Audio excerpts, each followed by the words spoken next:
Amada igreja, a graça e a paz do nosso Senhor esteja sobre todo aquele que confessou o seu grandioso e bendito nome.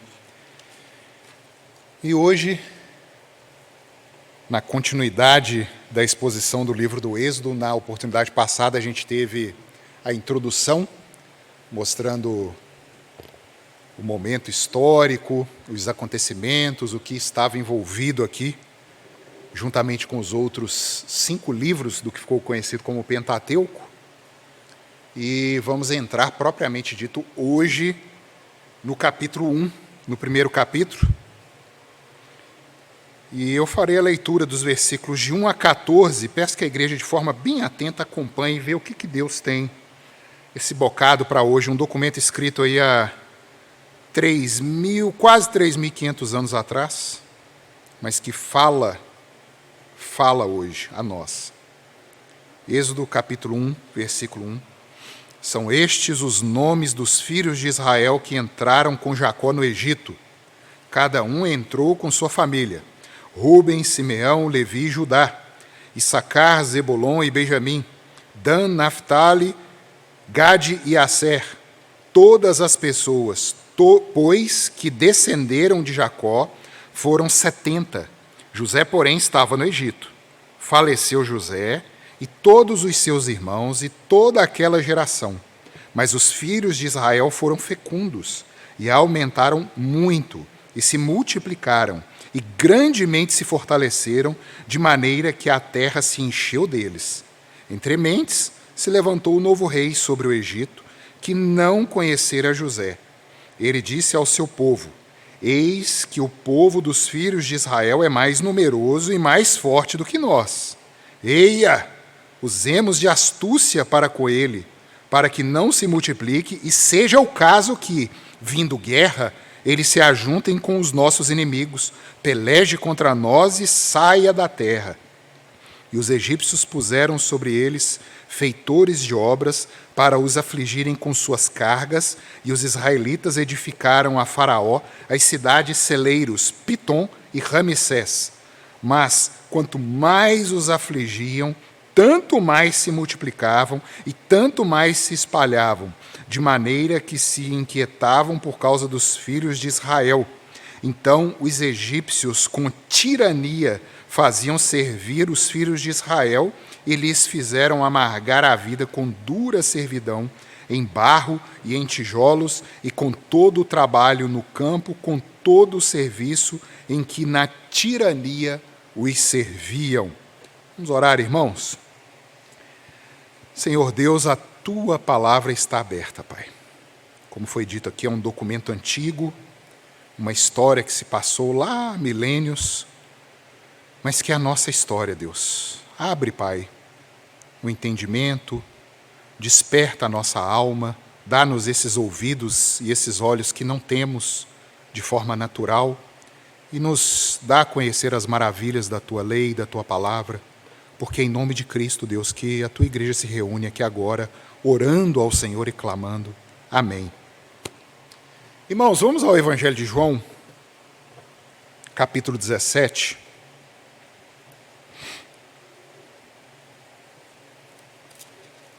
Os versículos de 6 até o 9. Peço que a igreja, sentada mesma como está, João capítulo 17, de 6 a 9, leiam a uma voz, com bastante atenção. Evangelho de João, capítulo 17, de 6 a 9, que diz assim: manifestei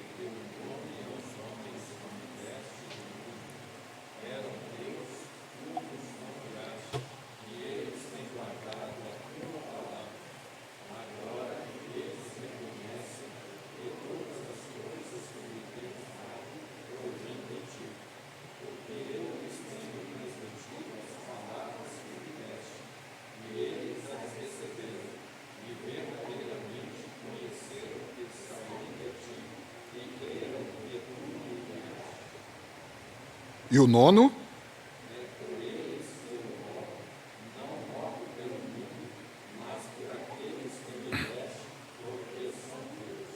Preste atenção nesse versículo 9. É por eles que eu rogo, não rogo pelo mundo.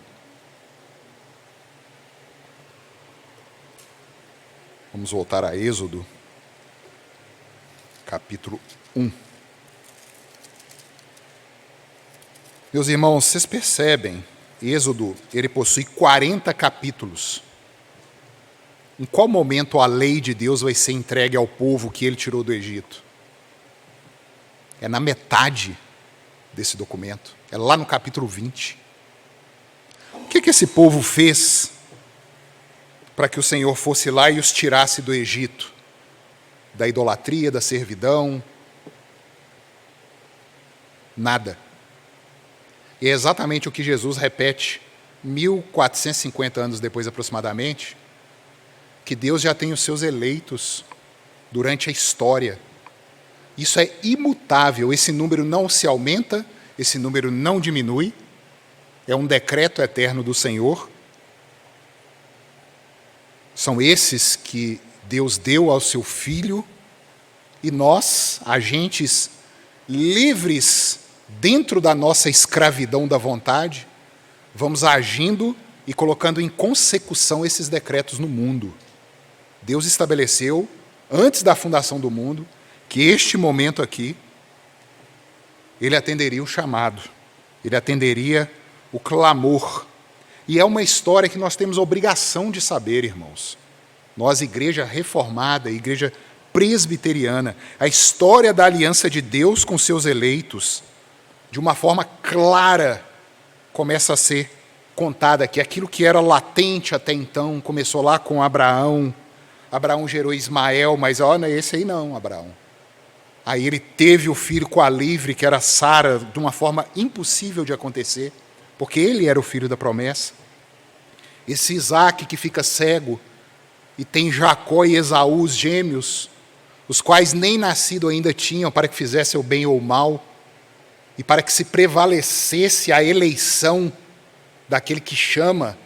Deus já havia falado, eu odeio Esaú, mas eu amo Jacó. E assim, Deus de Jacó levanta as 12 tribos de Israel, o seu povo, que desceram ao Egito, como a gente viu na introdução passada, retornaram lá por causa da fome. E assim começa a história aqui. Estes são os nomes dos filhos de Israel. Queridos, Israel, anteriormente chamado Jacó, teve 13 filhos. Eu acho interessante que tem muito crente que assusta, não, mas não são 12 tribos? Porque teve uma filha, ele teve Diná. E ele teve 4 mulheres. Jacó, um homem cheio de confusão, cheio de rolo. Mas Deus insistia, e Deus o resgatou, e Deus o transformou. Jacó se casou com Lia, a irmã mais velha, Raquel, a quem ele amava. E Raquel tinha Bila como a sua serva, e Zilpa era a serva de Lia. E aí vem os nomes que nós lemos aqui dos filhos de Jacó que vieram do Egito. E na ordem, Rúben, o mais velho, Simeão, depois Levi e Judá, os 4 filhos de Lia, da mais velha. Depois vieram Dan e Naftali.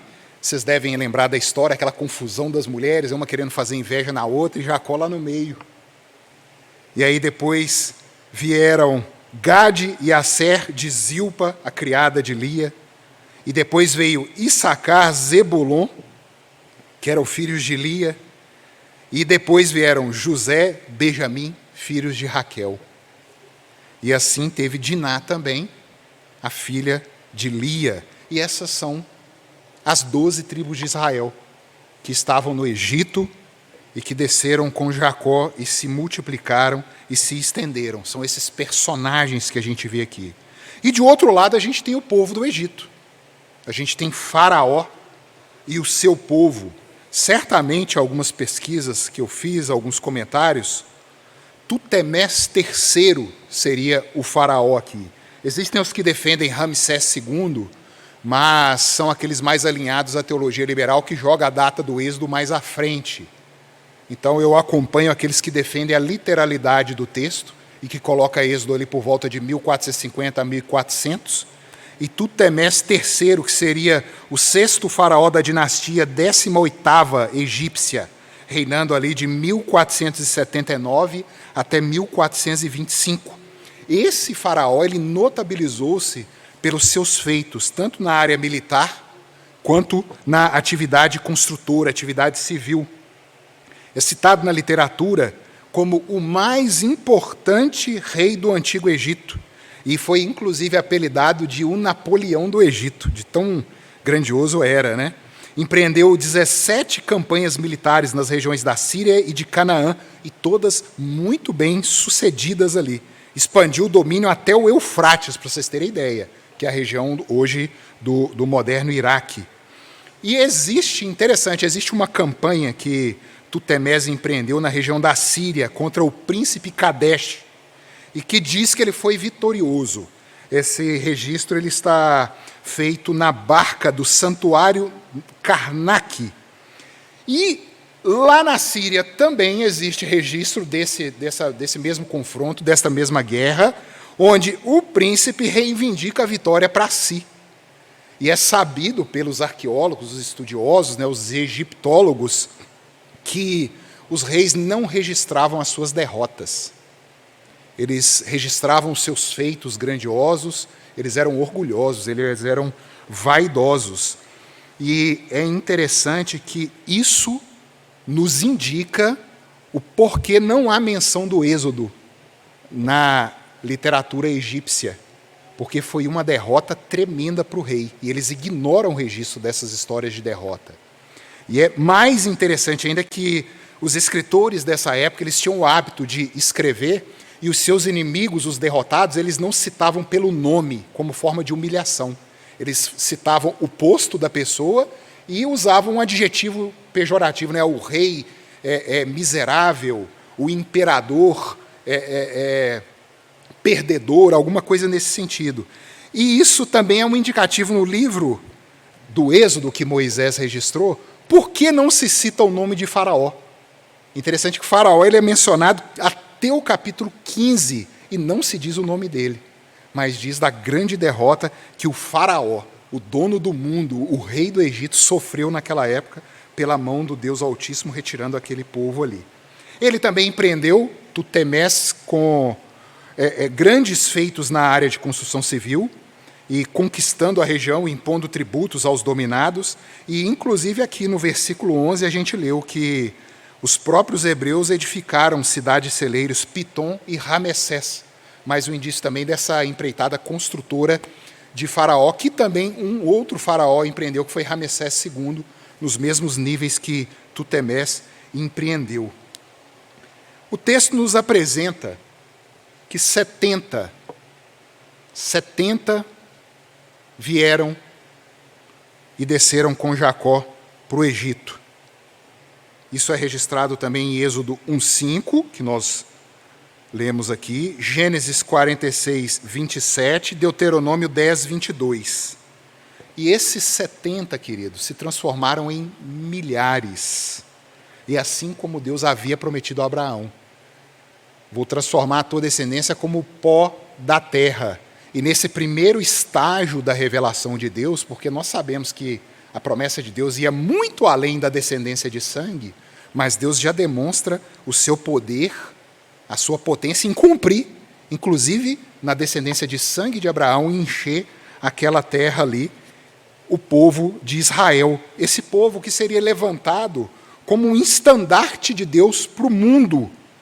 E é interessante que Israel, hoje nós temos a escritura completa, Israel é um protótipo do fracasso de todos nós. Deus levanta esse povo e Israel falha, como o primeiro Adão.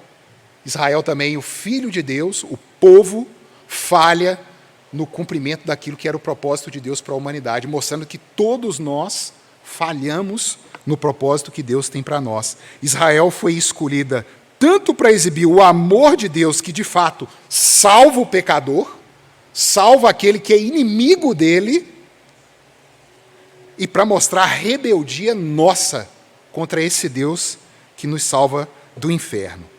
E mais uma curiosidade aqui, Se nós formos em Atos capítulo 7, versículo 14, a gente lê Estevão fazendo uma referência à Septuaginta, que era a tradução grega do Antigo Testamento. Nós vimos também, eu citando aqui na introdução desse livro do Êxodo. E Estevão cita 75 pessoas. E aqui os ímpios já ficam uriçados, né? A escritura está errada, há contradição na Bíblia. Isso é o que vocês creem? Mas, irmãos, por favor, a descida narrada aqui no Antigo Testamento era o enfoque na chegada do povo com Jacó ao Egito. E é interessante a gente ver que o relato de Atos fala de uma completude da família de Jacó inteira, incluindo aí Manassés e Efraim, que haviam nascido no Egito, e que parece não ser citado aqui em Êxodo. Então, há explicação completamente plausível de Estevão ter considerado, inclusive, a descendência, como está registrado em 1 Crônicas, capítulo 7, versículos de 14 a 27, vocês vão ler lá que Manassés e Efraim tiveram descendentes, e eram descendentes de Jacó. E certamente esses descendentes não foram citados aqui por Moisés. E aqui eu chamo Calvino para essa nossa introdução, comentando, né, essa teórica diferença, lembrando Paulo falando a Timóteo em 1 Timóteo 1,4. Não vamos ficar se agarrando em genealogias, em números. Não é esse o enfoque da Escritura. O enfoque da Escritura é apresentar a salvação para o pecador. E tendo aí, irmãos, esse quadro exposto, eu queria meditar com vocês nessa manhã no seguinte propósito: não há como parar os decretos do Senhor. Não há. Não há como parar. Nós vamos ver aqui um povo que não tinha lei, um povo que havia se perdido no meio do Egito, sendo oprimido, sendo escravizado, sendo acossado pelos egípcios. Nós vamos ver as 3 primeiras bênçãos do Senhor sobre o seu povo, só nesses versículos de 1 a 14, e nós vamos ler os primeiros 5 versículos a uma voz, e nós vamos ver que Deus elege o seu povo. Deus escolhe o seu povo, não há como fugir disso. Vamos ler a uma voz os primeiros 5 versículos de Êxodo 1. São estes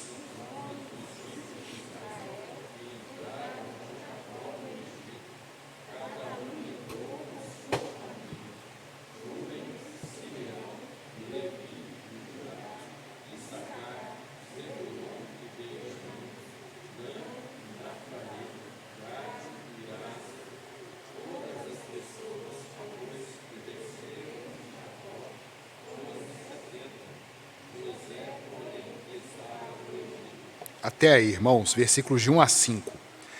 Queridos, essa doutrina da eleição, a doutrina da predestinação, ela causa pavor no mundo, inclusive dentro da própria igreja. Eu vi um debate uma vez na televisão eu acho que o único programa que presta hoje na RIT TV, vejam só, levaram um calvinista de um lado, um arminiano de um outro. Aí no meio do calor do debate, o arminiano vira e fala assim: mas 85% da igreja brasileira é arminiana. O calvinista olhou assim: isso explica muita coisa. Isso explica a situação da igreja, pelo temor do que a Escritura nos revela.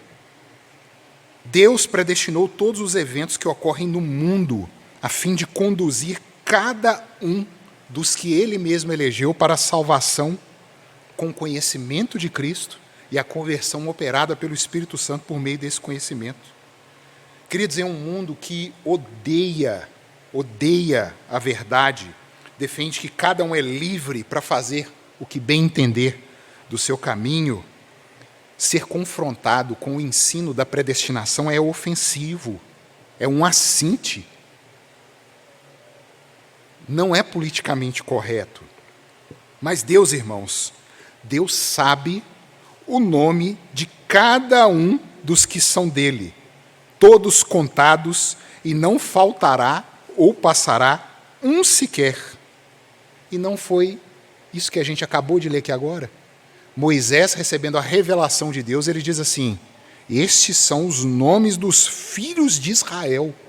Deus conhece cada um. Isso aqui depois no livro de Números chega a ser exaustivo. ele citando cada nome. Deus escolhe a cada um. Quando nós, humanidade, caímos em Adão, nós caímos no Egito espiritual nosso. Esse é o grande contraponto que Deus demonstra na realidade nessa época e o que cada um vive hoje. Cada homem que nasce de mulher está preso, encarcerado no seu Egito. E é Deus que escolhe, que vai lá e tira aquele seu filho do Egito. Nós, humanidade, nos entregamos à escravidão dos nossos desejos, das nossas paixões, e nos prendemos em amarras eternas de danação e sofrimento. E esse é o caminho que todo homem vai trilhar, é o caminho do inferno. Dizem paz, paz, paz, mas não a paz. É o caminho do inferno. Mas Deus, naquele momento, irmãos, eu gosto muito de uma citação de John MacArthur, quando ele fala sobre a doutrina da queda, né? Ele fala que Adão tropeçou e caiu sobre o próprio Cristo, com a descendência que Deus havia escolhido em Adão para salvá-lo. Ele cai em cima do próprio Cristo, o Cordeiro de Deus, que foi imolado antes da fundação do mundo. Já havia sangue derramado na eternidade, conforme Apocalipse 13, 8 diz.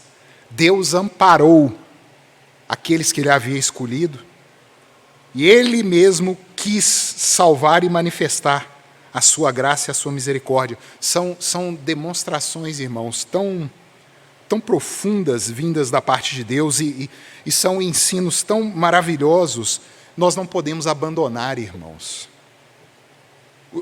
A reforma protestante nasceu por isso, para tirar o peso, a carga, o fardo de cima dos nossos ombros e dizer: o trabalho é do Senhor, porque Ele levantou um povo para Ele e Ele vai salvar esse povo. Irmãos, João capítulo 6, o mesmo João que nós lemos no início, palavra do nosso Senhor, versículo 37. Todo aquele que o Pai me dá, esse virá a mim, e o que vem a mim, de modo nenhum o lançarei fora. Isso está no versículo 37. Versículo 44, irmãos. Ninguém pode vir a mim se o Pai que me enviou não o trouxer, e eu o ressuscitarei no último dia. Capítulo 6. Agora, versículos 64 e 65. Contudo, há descrente entre vós, pois Jesus sabia desde o princípio quais eram os que não criam e quem o havia de trair, e prosseguiu: por causa disto é que vos tenho dito, ninguém poderá vir a mim se pelo Pai não lhe for concedido.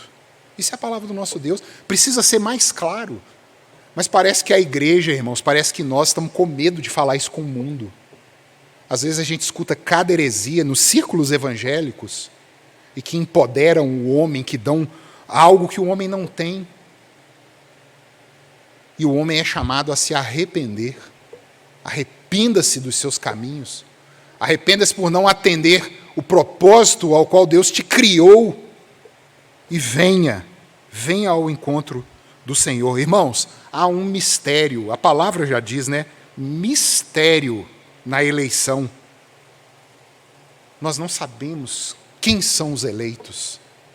Eu acho que a igreja ela confunde muito isso, especialmente os que zombam da doutrina da eleição.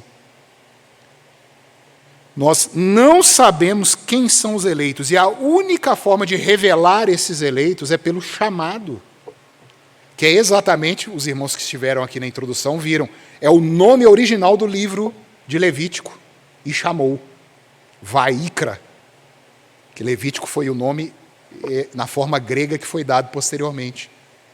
É só o chamado da palavra do Senhor que vai revelar os seus eleitos, e o eleito, pela essa vocação que é irresistível, o eleito luta, o eleito se debate, mas Deus triunfa misteriosamente sobre essa vontade de cooperação do Espírito Santo, dá o coração novo, e é esse pecador que crê com esse coração novo.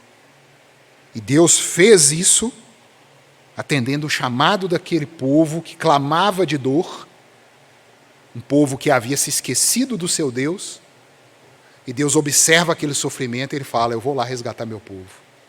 E aqui nós vemos, ele conhece os nomes de cada um, e cada um que será chamado e que foi escolhido antes da fundação do mundo, virá até o Senhor. E aqui eu queria mostrar, depois dessa primeira bênção, Deus elege o seu povo, a segunda bênção que nós vemos aqui.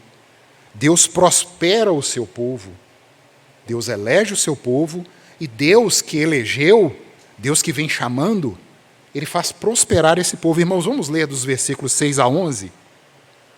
Há uma voz, por favor, 6 a 11. Faleceu José,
até aí, irmãos.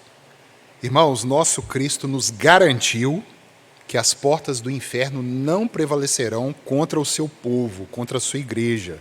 Mateus 16, 18.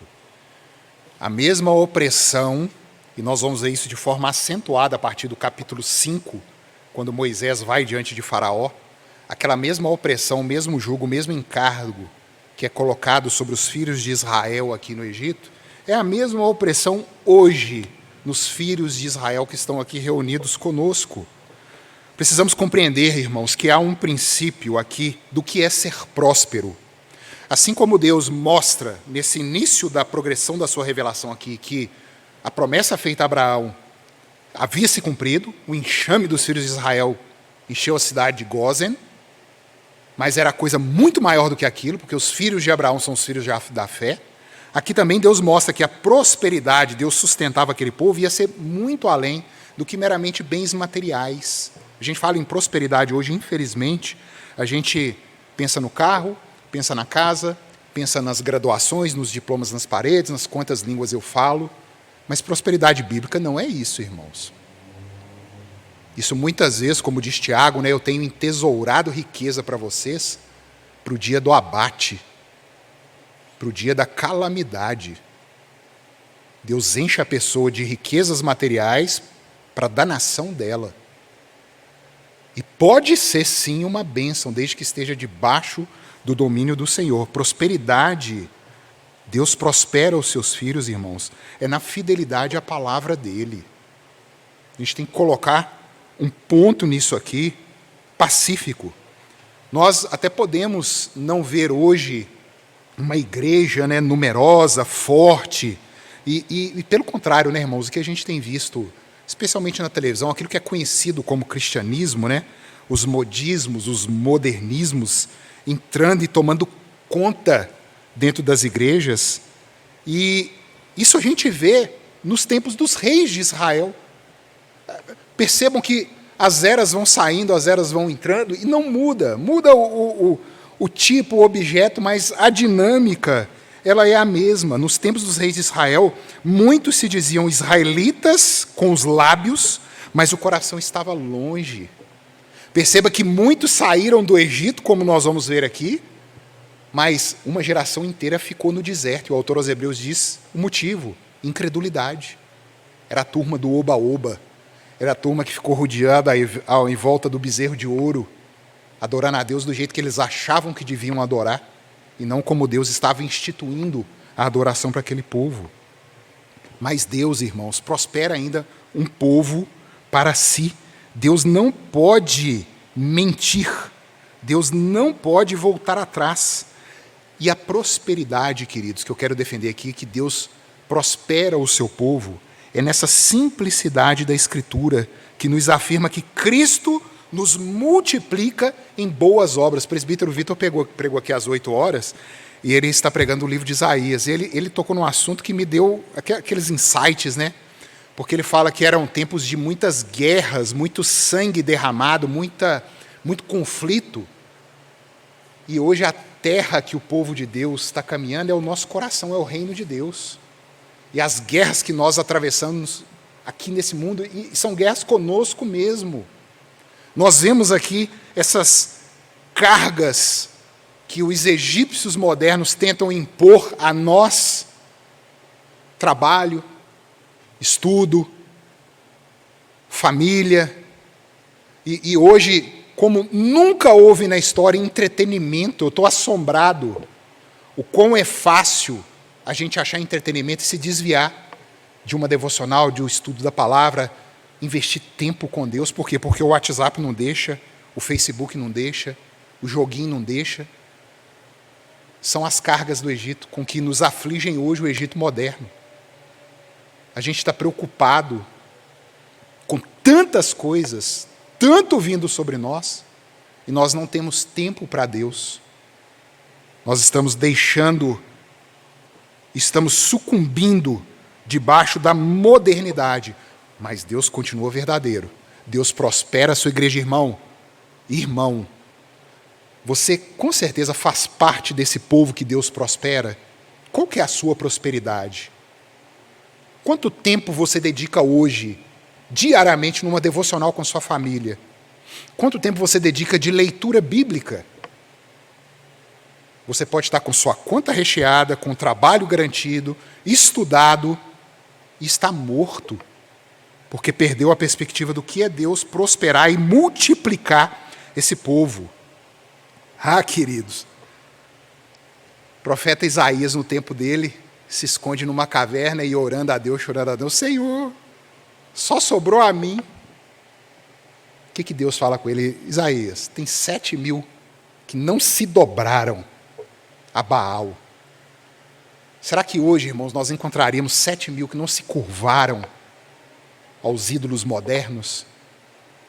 Que não se curvaram a isso tudo que é imposto a nós e que nós temos nos entregado o nosso tempo a essa opressão? Mas é Deus quem prospera. E perceba que Faraó já planejava. Esse povo está crescendo. O mundo nos observa, irmãos. A igreja está influenciando, a igreja está votando, a igreja está escolhendo como que nós vamos fazer. O mundo está pensando em como nos impedir de congregar. Prestem atenção. Satanás tem operado. Satanás tem orquestrado uma maneira de separar o povo de Deus. Essa semana eu não me lembro se é um governador ou um prefeito no Canadá. Lá a vacinação já está podendo, né, ter as aglomerações e tal, mas ele falou assim: não, o lockdown aqui na minha cidade vai continuar. Aí questionaram por qual motivo. Fala para que a fake news não se propague. Lockdown para que as pessoas não possam se comunicar e interagir, irmãos. Não tem condição um negócio desse. E a gente dando poder, achando que nós podemos negociar com os faraós que estão aí espalhados pelo mundo hoje, irmãos. O salmista diz que o ímpio, ele é inimigo de fato, e a gente não pode brincar com eles. E se eles acharem uma maneira de nos impedir e tirar de nós, parece que Satanás sabe. Parece que nós não, mas Satanás sabe. A prosperidade do povo de Deus está aqui, ó. E Satanás sabe. E se ele arrumar uma maneira de impedir da gente se ajuntar ao redor disso aqui, ele vai investir para tentar nos bloquear nisso aí. Mas a promessa permanece, Deus, amados irmãos. Deus é quem nos prospera. O seu povo permanecerá, irmãos. Não desanimemos nessa caminhada. Eles vão planejar, eles vão tentar executar ações, mas é Deus quem foi lá no Egito, E foi Deus que disse: esse povo é meu e eu vou tirá-los daqui. E é o que Ele faz conosco hoje. E eu queria trazer mais uma bênção. Depois da eleição de Deus, depois da prosperidade que Deus dá ao seu povo, que fica ao redor dos seus ensinos da sua palavra, Deus protege o seu povo. Além deles prosperar e além dele ter escolhido esse povo, ele vai manter esse povo e vai proteger esse povo. Ele não prospera para largar o povo à sua própria força, ao seu próprio braço. Ele protege o seu povo. Irmãos, versículos 12 a 14, leiamos a uma voz. Mas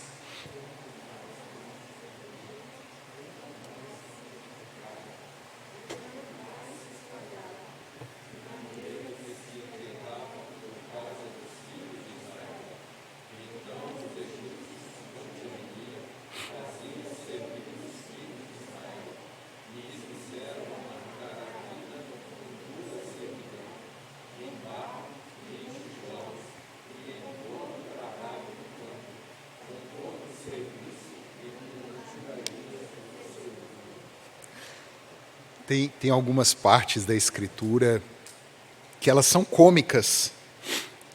O julgamento de Paulo diante de Félix foi um advogado, Tértulo, para depor contra Paulo. Está lá no capítulo 25, 26 de Atos. O advogado começa assim: ó governador, esse homem é como uma peste. Eu acho engraçado, ele transparece no texto que ele está nervoso. Esse povo, mais que a gente tenta, eles alastram, igual erva daninha. Ele chama Paulo de peste, ele não aguentava. Por quê? Paulo tinha a proteção do Senhor. Ele prosperou, da forma que nós entendemos o que é prosperidade. Paulo perdeu todas as suas regalias como fariseu.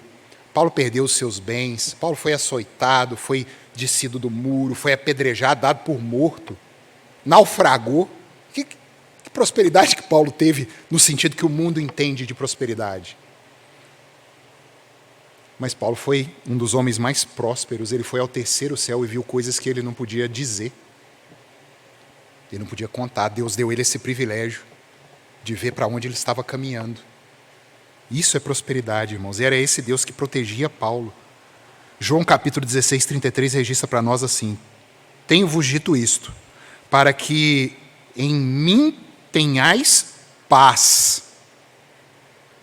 No mundo tereis aflições, mas tende bom ânimo. Eu venci o mundo. Irmãos, não esperem tranquilidade.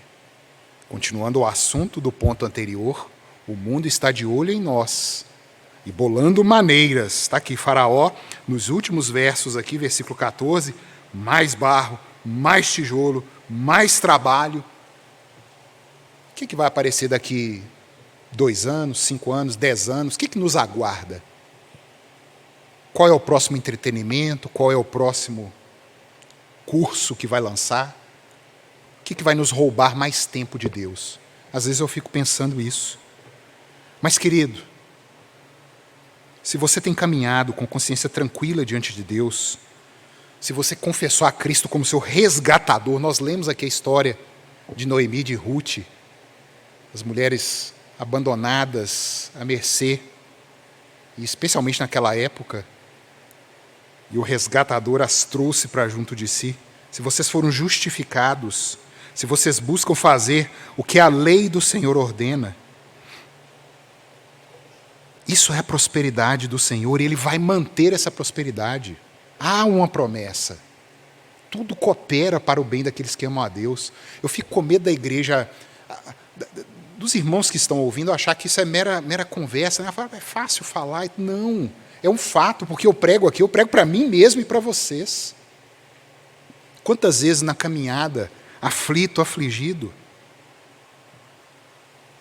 quanto mais nos aproximarmos de Deus, mais guardados estaremos. É um fato tão óbvio e a gente ignora isso. Eu tenho pavor, tem um jargão aí diabólico, né? Que às vezes a gente escuta aí nesses arraiais evangélicos, né? Parecer com Cristo para que o mundo nos ame. Isso é mentira. Vocês já ouviram isso? Se a igreja parecesse mais com Jesus Cristo, o mundo os amaria. Isso é mentira do inferno. O apóstolo João hoje, que está aqui, né? Apóstolo João, capítulo 15, 18 a 20, diz assim: se o mundo vos odeia, sabei que primeiro do que a vós me odiou a mim. Se vós fosseis do mundo, o mundo amaria o que era seu. Mas porque não sois do mundo, antes eu vos escolhi do mundo.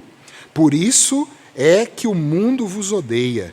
Lembrai-vos da palavra que vos disse. Lembrai-vos, irmãos, lembrai-vos da palavra que vos disse. Não é o servo maior do que o seu senhor. Se a mim me perseguiram, também vos perseguirão a vós. Se guardaram a minha palavra, também guardarão a vossa. Esse é o testemunho da Escritura. E é Deus quem protege, conforme nós lemos aqui em Êxodo 1. Por mais que oprimiam, por mais que nós somos como peste, como o Tértulo falou de Paulo, nós temos que dar igual erva daninha e falar, abraçar, porque esta é a verdade, meus queridos. Quanto mais próximos de Cristo, mais próximo ao seu povo, à sua igreja, mais estaremos distante das obras das trevas. Jesus fala, aquele que se achega à luz, ele vê amassado, sujeira, mancha. O que ele faz? Ou ele vai se lavar, ou ele vai se afastar, para ele não ver, mas está lá. A sujeira não sai por si só. Precisamos ser lavados com a água, que é a palavra do Senhor. Há uma distinção, irmãos. Há uma distinção do povo de Deus e uma distinção com aqueles que não são povo de Deus. Há uma distinção. Não há, irmãos, como compactuarmos com as obras do mundo, a não ser condená-las abertamente. Hoje é um tal de Mateus 7,1, não julgueis. Mas eles esquecem que tem mais não sei quantos versículos depois ali, falando exatamente para não julgar de forma temerária. Porque a mesma Escritura diz em Efésios 5, de 8 a 12, assim: pois outrora erais trevas, porém agora sois luz no Senhor. Andai como os filhos da luz, porque o fruto da luz consiste em toda bondade, justiça e verdade, provando sempre o que é agradável ao Senhor. E não sejais cúmplices nas obras infrutíferas das trevas. Antes, porém, reprovai-as. Reprovai-as. Está errado. Não pode ser assim. Reprovai-as. Você vai ser chamado de retrógrado. Você vai ser chamado de obtuso, vai ser zombado. Nós estamos vendo ações na justiça começando, chamando a pregação contra a homossexualidade, a pregação de homem e mulher, conforme Deus os criou e Jesus Cristo defendeu. Na justiça isso está sendo chamado de discurso de ódio. Será que no dia, meu querido ouvinte, que o oficial bater na porta de sua casa, eles vão ter prova de que você é crente? Ou você vai voltar atrás? Eis a questão. Nós temos que fazer coro, queridos, com o apóstolo Pedro. Amados, não estranheis a ardente prova que vem sobre vós para vos tentar, como se coisa estranha vos acontecesse. Sabe aquele momento que vem a tribulação, a provação, a aflição? Ah, meu Deus, não. Ué, você está estranhando o quê? Mas quando eu botar a mão no fogo e não querer queimar? Não estranheis a ardente prova que vem sobre vós para vos tentar, como se coisa estranha vos acontecesse. Mas alegrai-vos no fato de serdes participantes das aflições de Cristo, para que também na revelação da sua glória vos regozijeis e alegreis. Olha que coisa isso aqui, irmãos. É completamente o inverso do que o pensamento moderno diz. Um pensamento moderno que renega o sofrimento, que renega qualquer tipo de opressão. Não estranheis como coisa extraordinária estivesse acontecendo. Irmãos, não comamos das mesas de demônios e não pensemos que vamos vir aqui na casa do Senhor comer da mesa dele. e que isso ficará impune. Enfrentemos com cabeça erguida, sabendo o que nos aguarda, irmãos. A história do Êxodo, eu tenho ficado maravilhado. É a história do crente. E quanta peleja, e quanta opressão. Eu imagino, a minha mente ela é muito fértil, eu imagino personificando Israel, uma pessoa agachada, nua, de um lado o inferno levantando e do outro Deus. E nós, igreja no meio, só esperando.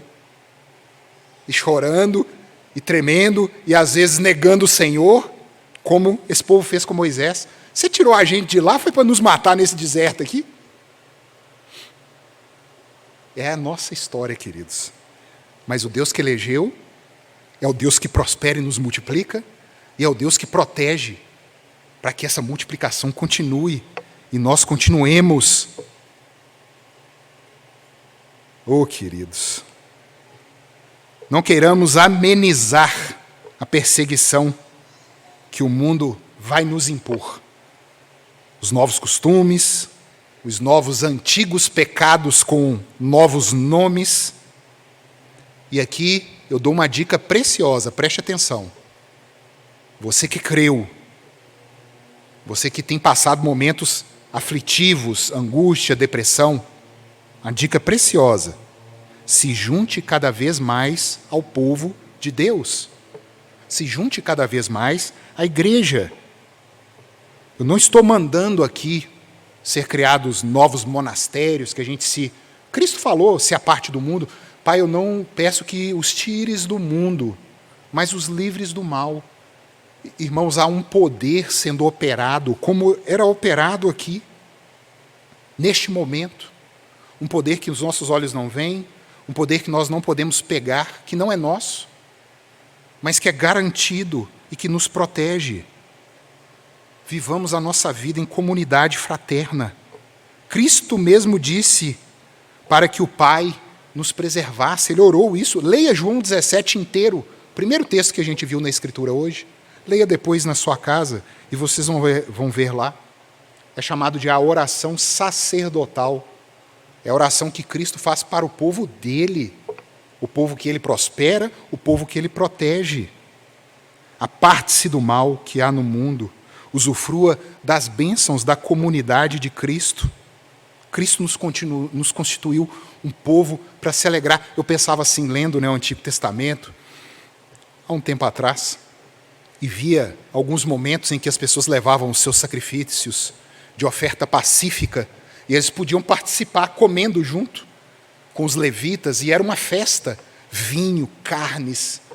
E eu imaginava assim, Deus, numa grande mesa, a mente pecadora, é difícil.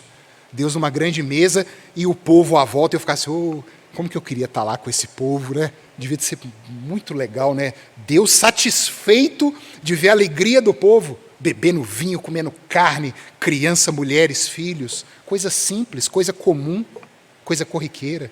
Aí vem o Espírito Santo e me dá aquele tapa, Mas você não faz isso hoje com seus irmãos, não? Quando vocês se ajuntavam, ou se ajuntam, nós voltaremos, se Deus quiser, quando vocês comem na igreja, no almoço, você não acha que é a mesma coisa que está acontecendo aqui, não? O Espírito Santo. Senhor, e não é verdade? Quando a gente recebe uma visita em casa da igreja, vai falar da Bíblia, o assunto flui.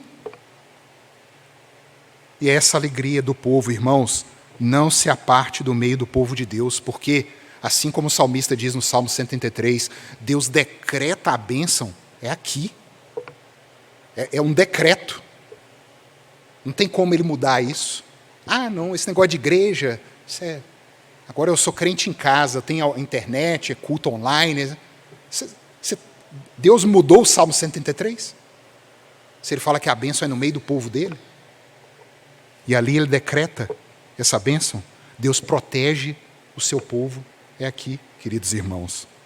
E caminhando aqui para o fim, eu queria propor aqui algumas aplicações em formas de perguntas e responda no seu coração. Medite profundamente aí. Nós temos vivido aí esses momentos de pandemia,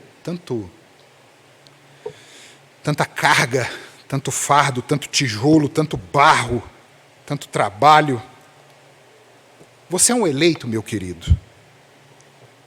Paulo diz que nós sabemos se somos filhos de Deus, porque é o Espírito que testifica. Eu não sei o outro, mas eu sei de mim. Você é um eleito, meu irmão. Você é um filho de Deus. Você faz parte do povo de Deus. E não é arrogância não, irmãos. Tem gente que, nossa, que arrogante. Não. Sabe por que eu sei que eu, Ricardo, sou um filho de Deus?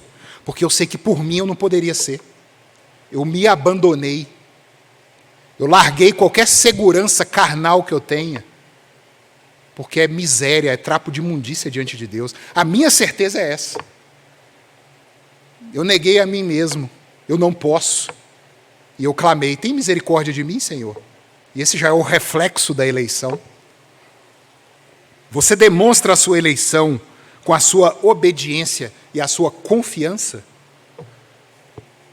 Presbiteriano é complicado, né? Ah, eu sou eleito. Você é eleito para quê? Para ser salvo. Eu já tive discussão com irmãos aqui. Falei, ó, você não é eleito para ser salvo, não. Tem um negócio antes aí. Você é eleito para ser conforme a imagem do varão perfeito, que é Jesus Cristo. E aí vem o elo dessa corrente dourada seguinte, para ser salvo. Aí fechou essa corrente dourada que Paulo fala. Sermos conformes à imagem e semelhança de Cristo. Ontem eu encontrei com alguns irmãos, estava falando de casamento. E o quanto Cristo tem me esmagado em relação ao trato com a minha mulher. Porque parece que Deus vai despertando isso, cada um no seu tempo. Deus conhece as necessidades individuais. Deus vai despertando. E uma coisa que tem me atormentado, Cristo e a igreja. E Cristo olhando para mim e falando assim, Ricardo, você abre seu olho com a sua mulher. Eu falo, meu Deus, para de me atormentar. Eu falei, não paro. Abre o olho, você e a Mirka, sua esposa. Porque você tem que ser reflexo do varão perfeito. E esse varão perfeito, olha o que a igreja fez com ele. Olha o que o noivo passou para resgatar a sua esposa. Você tem se submetido às cargas modernas, não aquelas do Egito, barro, tijolo, mas, como já foi dito aqui, trabalho, estudo, entretenimento, ao ponto de estar só aqui hoje. E aí você vai pegar na sua Bíblia só domingo que vem para vir para a igreja? Como que está, irmão? Você acha que esse ritual resolve alguma coisa? Isso aqui sem crente é um prédio. Se tem um terremoto, isso aqui derrubar, nós vamos reunir ali na rua. E o culto de Deus vai acontecer. Porque o povo dele está lá. Quem santifica isso aqui é o povo de Deus. Ele não é santo por si só. Qual é o seu círculo de convívio? São os egípcios ou são os hebreus? E você sabe do que eu estou falando. Quem são os seus amigos mais próximos, os seus mais íntimos, aqueles a quem você conta as suas agruras, coisas que você não quer que ninguém saiba, mas você descarrega sobre a pessoa, fala com ela. Isso é bom, irmãos. Temos pessoas, mas ela é crente? Ela faz parte do povo de Deus? Ou ela é um egípcio, é um ímpio? E vai falar com a esposa que está passando alguma coisa em casa, separa desse homem. Ou vai falar com o marido, arruma um caso por fora aí, essa mulher sua te enche o saco. Com quem você tem buscado o convívio mais próximo? Jovens, quem são seus amigos? Pais, vocês reúnem esses jovens que não sabem nem dirigir, não sabem pegar um ônibus. Essa geração está terrível, né? Eu não vou pedir desculpa para vocês, não. Botar vocês aqui para pegar um ônibus para voltar para casa, eu duvido que tenha algum jovem aqui que pega. Vai pedir ao Uber. Então, pais, vocês têm auxiliado esses jovens a se reunir, a esse convívio do povo de Deus, esse povo que Deus está resgatando, e que, como aconteceu aqui, vão vir quem não é povo também. Mas isso é a exceção. A regra, o povo de Deus está junto. O povo de Deus está junto. Irmãos, caminhemos, querido, caminhemos, e que Deus nos abençoe aí no prosseguimento da exposição do Êxodo, nos mostrando que isso aqui é muito mais atual do que a gente pensa. É a nossa história, é a história do povo de Deus sendo resgatado com braço estendido e mão forte. Vamos ficar de pé e vamos orar?